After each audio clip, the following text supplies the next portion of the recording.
குற்றக்குடைய இணையர்களுக்கு சுப்பிரமணியனின் அன்பு வணக்கம். மக்கள் திலகம் மனதில் மகாத்மா என்பதை பற்றி தான் இன்றைக்கு பேசப் போகிறோம்.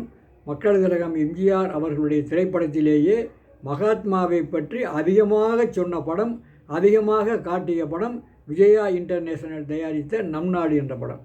அந்த படத்திலே தான் காந்தியை பற்றிய நிறைய சொல்லியிருப்பார், காந்தியை பற்றி நிறைய பேசியிருப்பார். அந்த காட்சிகளைத்தான் இப்போது நாம் பார்க்க போகிறோம். அங்கே அந்த கந்தையா வாத்தியார் என்ற ஒரு ஆசிரியர் அந்த படத்திலே இருப்பார். அவருக்கு அந்த நகர சபையில் இருந்து அந்த பள்ளியில் பணியாற்றி கொண்டிருப்பவர். அவருக்கு ஊதியம் கொடுக்க மாட்டார்கள், ஒழுங்காக ஊதியம் கொடுக்காமல் பட்டினியாக இருக்கின்ற பொழுது அவர் சார்பாக எம்ஜிஆர் அவர்கள் அந்த காந்தியவாதியாக வேடம் போட்டு கொண்டிருந்த ஊர் பெரிய மனிதர் ரங்காராவை பார்ப்பதற்காக வருவார். அப்போ அந்த மாடிக்கு வரும்போது அவருடைய வீட்டில் ஒரு பக்கத்தில் மகாத்மா காந்தியினுடைய மார்பளவு சிலை இருக்கும், இன்னொரு பக்கத்தில் நேருவினுடைய சிலை இருக்கும். இதெல்லாம் பார்த்துக்கிட்டு அவங்க மக்கள் திலகம் எம்ஜிஆர் அவர்கள் உள்ளே போவார். அங்கே போன உடனே இவர் வந்திருப்பதை ஒவ்வொரு மூலமாக சொல்லுவார்கள், இப்படி வந்திருக்கிறார் என்று சொல்லி. அப்போ அவரை போக சொல்லி, இப்போ நான் பார்க்க விரும்பலைன்னு சொல்லுவார். அவர் இல்லை, நான் இன்றைக்கி கண்டிப்பாக நான் அவரை பார்த்துட்டு தான் போகணும் அப்படின்னு சொல்லும் போது தான் அவர் சொல்லுவார், அவர் போக மாட்டேன்னு சத்தியாகிரகம் செய்கிறாருன்னு அவர் சொல்லுவார்.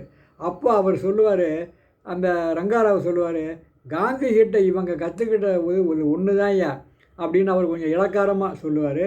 அப்போ மகாத்மாவை இந்த உலகம், மகாத்மாக்களை இந்த உலகம் எப்போத்தான் புரிஞ்சுக்க போகுதோ அப்படின்னு ரங்காராவ் ஒரு பொய் வேடத்திலே சொல்லுகின்ற பொழுது மக்கள் திலகம் அங்கே சொல்லுவார், எனக்கு நம்பிக்கை இருக்கிறது, சில சத்தியத்தின் பேரில் எனக்கு நம்பிக்கை இருக்கிறது, சில நேரம் தூங்கும், சில நேரம் என்றை அது தோத்திராது, பாவிகளுக்கு துணை போகிறதுல பெருமை இல்லை, தியாகிகளை வழி நடப்பதிலே தான் பெருமை, தியாகிகளின் வழி நடப்பது தான் பெருமை என்று மக்கள் திலகம் பேசுகிற அந்த இடத்துல காந்தியினுடைய சிலையையும் அங்கே காண்பிப்பார்கள்.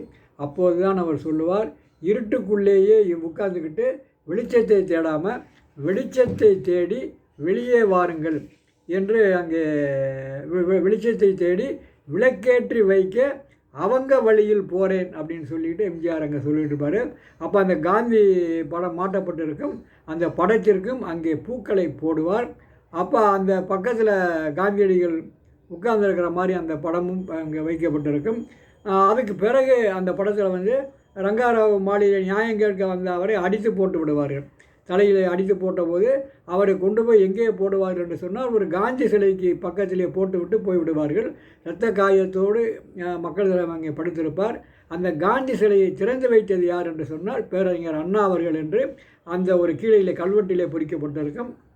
அந்த நேரத்திலே ஜெயலலிதா அவர்கள் அங்கே வருவார்கள். வந்து பார்த்துவிட்டு, ஐயா உங்களுக்கு இந்த கதியா என்று சொல்லுகின்ற பொழுது காந்தியிட்ட கேட்பார், ஐயா பார்த்தீங்களா, நியாயத்துக்காகவும் தர்மத்துக்காகவும் போராடுகிற இவருக்கு இப்படிப்பட்ட ஒரு நிலையா அப்படின்னு காந்தி சிலையை பார்த்து அவர் கேட்கும்போது தான் அவர் சொல்லுவார், அம்மா அதெல்லாம் நீ நினைக்காத, அவருக்கே என்ன நிலைமை இந்த நாட்டிலே நடந்தது என்று உனக்கு தெரியும், இந்த பாவிகள் நிறைந்த இந்த இடத்துல நாம் போராடிக்கிட்டு இருக்கோம் என்று சொல்லுவார். ஆக காந்தி சிலையை அங்கே காண்பித்து காந்தி என்ன சொன்னார் என்பதையும் காண்பித்து, காந்திக்கு என்ன நடந்தது, துப்பாக்கி குண்டுகள் தான் இந்த நாட்டிலே அவருக்கு பரிசாக கிடைத்தது என்பதையும் அங்கே அவர் எடுத்து சொல்லுவார் என்று சொல்லி இந்த நிகழ்வை இத்தோடு நிறுத்திக் கொள்கிறேன். இன்னொரு நாள் வேறு நிகழ்வை பார்ப்போம். நன்றி, வணக்கம்.